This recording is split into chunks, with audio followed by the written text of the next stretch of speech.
If everything's working fine for you, I'll just let you carry on, and I'll give you a 2-minute warning when we get close to time. Thank you so much. Thank you.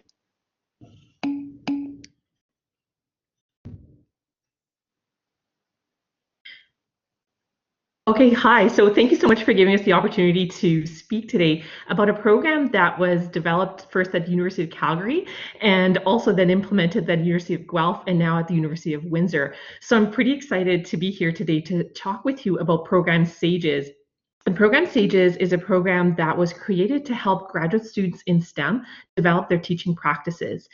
What we found is that this program could actually be used to promote collaborative teaching development through graduate student and teaching partnerships where both graduate students and faculty members are also benefiting from this particular partnership, from this particular program. So why should we care about programs like SAGES? Well, what's been found is that teaching development programs should be considered important components of STEM graduate programs. And that's really something that we're going to argue today in terms of trying to convince you of their importance and the importance of integrating them within actual learning outcomes in graduate programs. So a number of studies have shown that development of proficiency and excellence in teaching are becoming increasingly recognized as critical components of graduate education. Others have shown that grad students can also play very important roles in the retention of STEM majors in specialized programs. So if you think of a lot of our very large enrollment introductory classes, our grad students oftentimes have much more face-to-face contact with our students than faculty members do.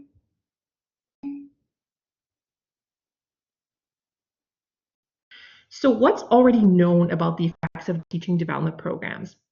Well, we know that instructors' pedagogical beliefs, but also their conceptions about curriculum will really impact how they design and teach courses and whether they choose to use evidence-based teaching strategies. Now, a number of studies have shown that grad students who complete long-term professional development in STEM teaching actually end up having student-centered teaching or adopting student-centered teaching practices, but also show increased self-efficacy and altered teaching beliefs. It's also been shown very recently that completing these types of programs have had no impact on time to completion. So there is no delay in terms of graduate students completing their graduate program if they choose to complete a teaching development program at the same time. So our research question was really to investigate whether establishing graduate students faculty partnerships could support collaborative teaching development for both mentor and mentee. So a little bit about what program SAGES is all about. So SAGES stands for SoTL Advancing Graduate Education in STEM. There's 3 main goals to the program. The first goal involves introducing graduate students in STEM to SoTL with an emphasis on current pedagogical research in STEM, but also provide graduate students with mentorship opportunities to support the development of evidence-based teaching practices within the context of their own specific scientific discipline, but also build in opportunities for the development of educational leadership skills.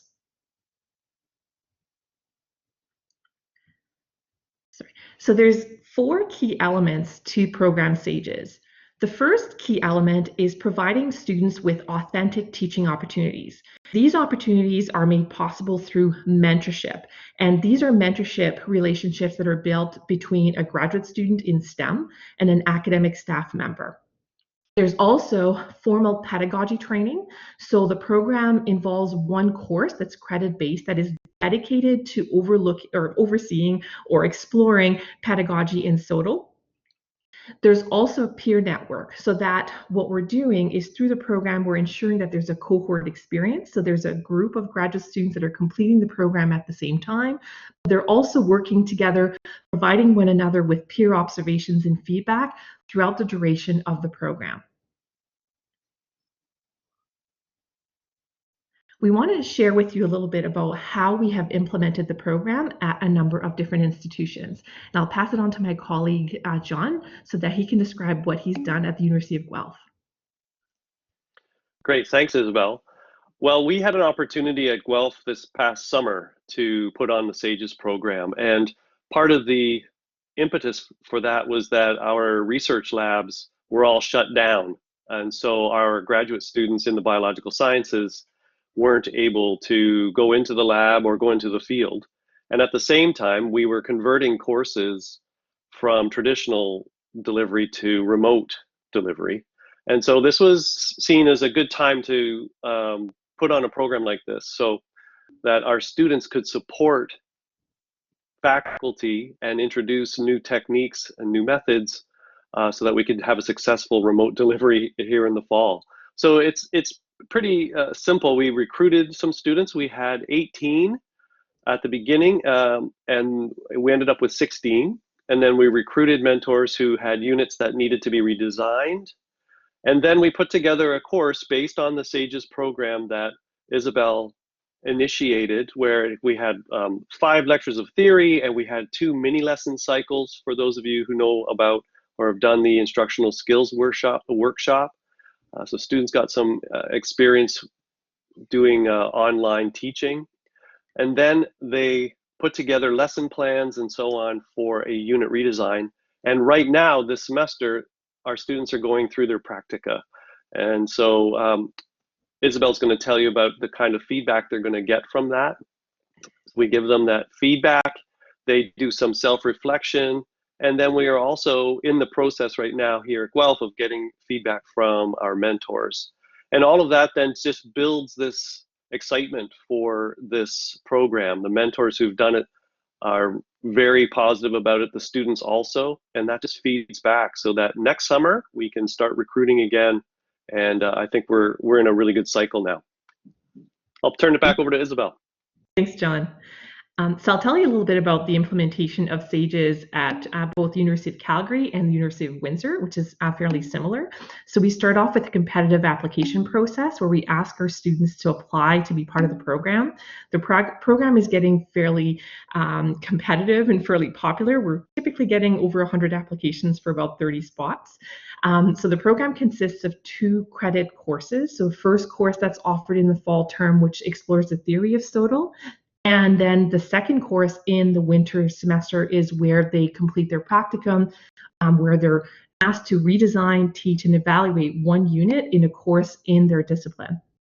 We then finish that off with a SAGES symposium, which is a conference where students are asked to actually prepare a poster, present the poster that basically describes to everyone their experience as part of their practicum. So why are grad students interested in this program? So I want to share what Carly had to say, and Carly speaks about being interested in using research-based approaches. They're used to using research-based approaches in our STEM careers, but not necessarily when they think about teaching. That's really what attracted her to complete the program in looking at research on teaching and learning and how we can learn from that to build our teaching practices. In terms of our first theory course, so we cover a number of different issues in pedagogy. So we look at current research on student learning. How do you access that research in STEM SoTL? How do you design a course? We talk about UDL, thinking about how do you teach problem solving? How do you evaluate teaching approaches?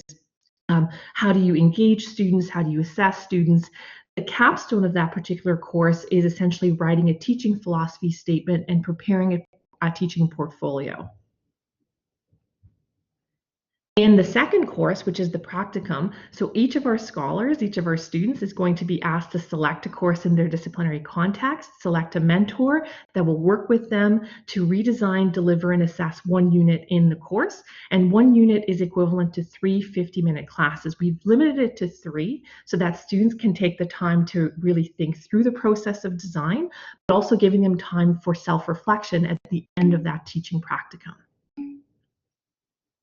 The teaching practicum really depends on 4 pieces. So of course we have our SAGES scholar, who is the student who's creating the lesson plans and assessment strategy, reflecting on their experience as well.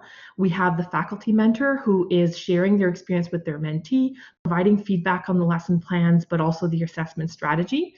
We have a peer, who is another student in the program who's observing 1 lesson in the practicum, sharing feedback, but also reflecting on the experience of seeing someone else teach. And there's a program facilitator who's providing feedback on lesson plans and their assessment strategy, and is also observing 1 lesson in the practicum. 2 minutes. Thank you. So a little bit of data in terms of the program itself. So Petra is speaking about the program being really positive in terms of giving her a very equal experience or being made to feel equal in the partnership with her mentor. A little bit about the data. So we used a mixed methods approach. So we used a survey that was from Trigwell and Proser, so the approaches to teaching inventory, but also a self-efficacy scale. So the data that we collected there is are very similar to what's already published. I want to turn instead to the thematic analysis of our interviews with our mentors and our mentees. So if we look at the mentees, so we had themes that range from transformation in the definition of teaching and their identity. We also had transformations. I'm just going to skip ahead here in terms of their the view that they brought to the importance of active learning, the importance of working with students as partners. The important piece, or the surprising piece, I should say, came from the thematic interview analysis of our interviews with our mentors. This is where we saw our mentors saying things like they saw their mentees becoming mentors to them because the mentees actually created safe environments for their development. So we had faculty members telling us things that they had been teaching for 28 years, giving very standard lectures, but working with this graduate student really gave them the opportunity to rethink their approach to teaching and really transform their approaches to teaching their courses. We also saw that our mentors were reporting that they had learned a lot. They had adopted new teaching techniques by working with a mentee, a graduate student mentee in this program. We also saw that our mentors were reporting becoming much more reflective teachers through the experience. They also began to shift their teaching identities. So we had one mentor saying something like teaching a course more as a pedagogy. So thinking more about the learning and how that's important in approaching their teaching. This was really quite surprising to us. In building the program, we anticipated the effects would be really focused on the graduate students, and our data really aligns with previous studies. What's really different is the effect that this had on mentors. So really changing their perspective on teaching, getting them excited about teaching again, seeing working with their mentees as an opportunity to grow their own teaching practices. So in terms of our conclusion, what we're seeing is that programs like SAGES can serve to build broad networks of engagement between graduate students and faculty members, where both mentees and mentors are collaboratively enhancing their teaching practices. So the effects are seen in terms of both populations. And the mentorship opportunities appear to create conditions that allowed for what Roxanne Martinson has called these significant conversations about teaching and learning that didn't seem to be happening before this program was introduced. So we would be happy to answer any of your questions, but we do want to end with acknowledging a number of people who have helped in terms of getting the program together, but also evaluating the effects of the program along the way. Thank you so much. Thank you, Isabelle and John. We've had quite a lot of interesting conversation going in the conversation pane there. I've picked out a few questions and hopefully we'll get time to get through maybe about 2 or 3 of them. Sure. The first one from Erica is more of a logistical point. So he's asking if your program is kind of a permanent and embedded part of the development offered at your institutions, or if these are a kind of trial projects, or there's something that have a set time for the funding, which is behind them. Good question. So this is actually becoming a set portion of the institution. So we are now introducing it at the University of Windsor, university-wide. So this is something that has really garnered a lot of interest in terms of both the administration of the university and the instructors across campus at the University of Windsor. I can let John speak as well to his institution as well. Sure. Yeah, at the University of Guelph, what we did this summer, because it was so quick, we basically piggybacked a pre-existing course that was sort of an independent study course. That we've done so well that the plan now is to apply to make this an official graduate course. Then it would just be offered. There's no funding issues. It's just a matter of finding teaching time. Mm-hmm. Thank you. The next question I had was to do with your graduate students that come to this course and Yeah. then go back to their own faculty or departments or wherever they're based to teach.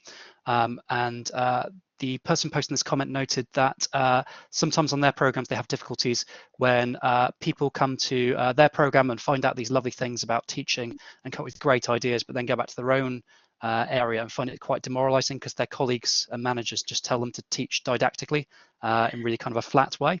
And if you've got a way to help with this. Sure, that's a great question. Actually, what we found is that our SAGES scholars have really become ambassadors for teaching SoTL in an evidence-based way. We're really finding that they're becoming transformative agents. A number of the students in Calgary have gone on to actually partner with faculty members and apply for funding to redesign entire courses and entire programs. We had over 20 students in the last 2 years go ahead and do that. We're seeing the same types of things now at the University of Windsor, even though the program has just started. We're really seeing that it's reinvigorating conversations. It's allowing for those conversations about teaching and learning to happen where, we had trouble getting people to engage, because for a lot of us, when it comes to our teaching practice, we really consider that those conversations to be very private. And through this program, what we're finding is that we're creating those safe environments for people to have those conversations, to ask questions, to feel safe in experimenting and trying different things. And I think it's really leading to a culture change in terms of our institutions. What we're also finding is that this program is getting recognized nationally and internationally, where students are actually getting tenure track positions and are being told that they actually made to the top of the list in part because of their completion of a program like SAGES. Yeah. Yeah. Thank you. I have another question that's kind of a point of clarification question, I suppose. Sure. I missed it myself, but I think there was a part where you talked about them designing an assessment. Is that correct? Right. That's right. So go ahead. So the question there was just to kind of get some more information about that. The question was, given that if you're designing a new assessment and implementing it in a module, there's probably a whole kind of verification or some kind of QA process, quality assurance process to put that through. So there was a question here whether that's a formative exercise or kind of just a spitballing kind of rough ideas kind of exercise or something like that. Great question. I've actually seen both happen. So what I found is that by getting the practicum as part of a one-term course, it's really allowing students and their mentors time to work together, time to plan and say, okay, well, what unit are we going to target in our work together? What are we going to focus on? How are we going to approach assessment? So we've had some mentor-mentee relationships decide, okay, well, we're going to, work together to write a number of questions on the midterm exam or write a number of questions that will go onto the final exam. Others have decided to really apply more of a qualitative approach, so it's more based on surveys. It really depends on the unit that they've chosen to work on together and the types of topic that they've covered. But whatever work that they do on assessment really builds on the first theory course, where we spend a considerable amount of time looking at assessment, how to design assessment, how do you tell whether your assessment instruments are aligned, how do you scaffold your assessment throughout your course. So it's really meant to be a very scaffolded process. The one thing I should emphasize is also throughout the practicum course, we meet with our faculty mentors every month. I'm in touch through email with our faculty members every 2 weeks, really offering support so that people feel like they are supported in that mentorship work, and they're free to ask any questions at any time.